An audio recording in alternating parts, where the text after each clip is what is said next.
Hi everyone. I really wanted to talk about something serious and something that I have been dealing with that I've been fairly secretive about, and I think is a very serious topic.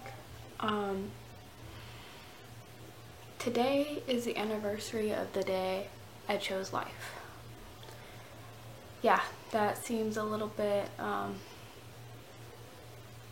vague to put it at the least. 1 year ago today, I contemplated suicide, and instead of going through it, I knew I wasn't trusting myself anymore. I ended up calling a friend, and that friend just so happened to help me get the help that I needed. I was very fortunate, and to this day, I'm still fighting to choose life every day. It's not something that I take lightly, and it is a major reason to why I have an ESA, Rosie, who I've been posting about on Instagram and who my friends and family know very well from my obnoxious amount of times I post her on Snapchat. But I felt like that was something that's serious to talk about, because oh so often is mental health covered up, and I don't think that it should be. It should be something that we are able to talk about freely, and something that we shouldn't be ashamed of getting help for. I wasn't wanting to contact my friend about needing help. I didn't want her to know that I was so vulnerable and so hurt and broken, and I didn't want to burden her. That was my biggest fear out of everything, was to be a burden to somebody. And she reassured me that needing help is okay. Everyone needs a little help. And it wasn't a burden. I mean, that's probably about the best thing that someone in my situation could have heard.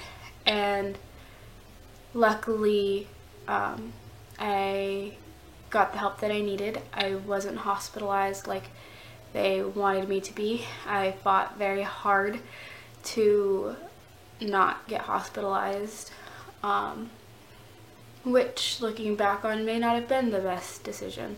Maybe I should have allowed that to happen, and maybe I would be farther in my healing process, but I am healing every day, and I'm working on bettering myself every day. And yeah, there are days where it's harder, and yes, there are days where I'm probably not going forward. I might have taken 2 steps back, but that's gonna happen. There's gonna be relapses, and there's gonna be difficult days, but as long as you keep trying and you see that there's a future ahead, and it's something I'm proud of for still being here. And yeah, some of my reasons for staying alive were really dumb.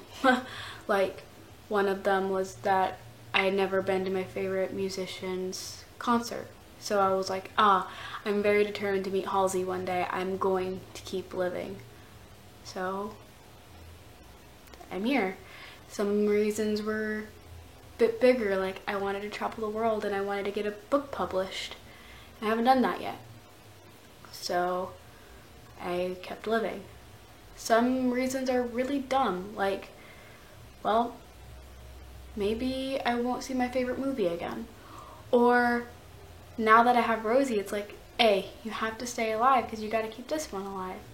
And that's very reassuring. Every morning it's like, okay, I got to get up because she has to get up. I've got to get up, and I've got to take her on a walk, and I have to make sure she has food and get her clean water. And even though she doesn't drink it, she would prefer the dirty water that she can find elsewhere, which I keep telling her is a bad idea because she'll get sick.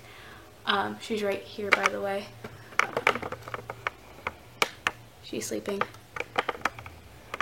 But it's just stuff like that. And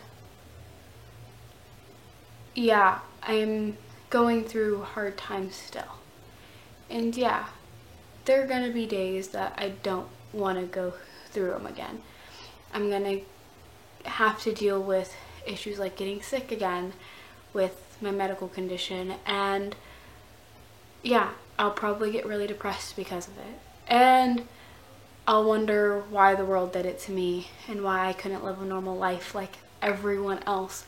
But I'm still here, and I guess that's the best thing. I always joke like, oh, I don't want to die yet. I don't want to do this yet. And it's true. I don't want to die yet. I kept fighting for a reason. And I'm still here. So before I get emotional and start crying, because I can tell I'm tearing up now, I just want to let anyone know who might be dealing with any mental problems, any mental hurdles or struggles, that I'm here, and you're always welcome to message me or text me or DM me and be like, hey, I'm having a problem, can I talk to you? Because I'll always be here.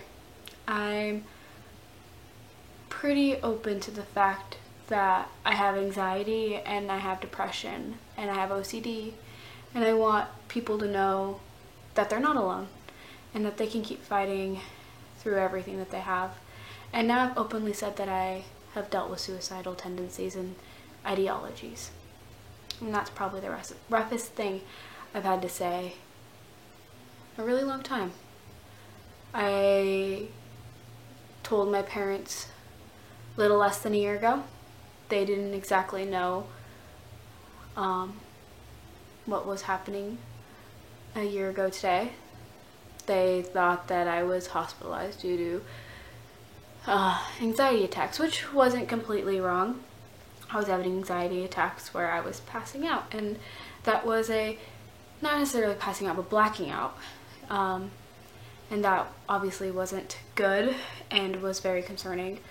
But the second part of the story was I could no longer trust myself not to harm myself. And I still deal with random thoughts like that. And yes, there are days that are worse than others. But I'm fighting. And I'll continue to fight for the unforeseeable future.